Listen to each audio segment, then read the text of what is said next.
ये अब दूसरी जगह सड़क के किनारे काट के लकड़ी रखी हुई है। जब से केयर टेकर गवर्नमेंट बनी है, ये जंगल के सौदागर स्मगलर इस लकड़ी को ले जा नहीं सके।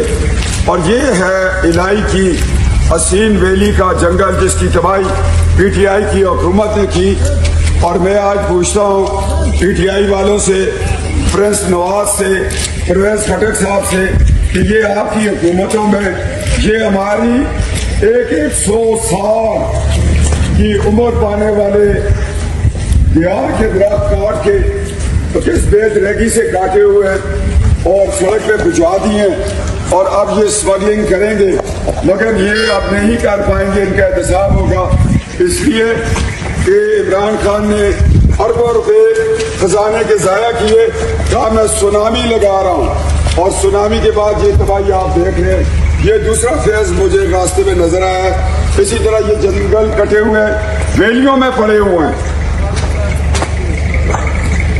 चलो।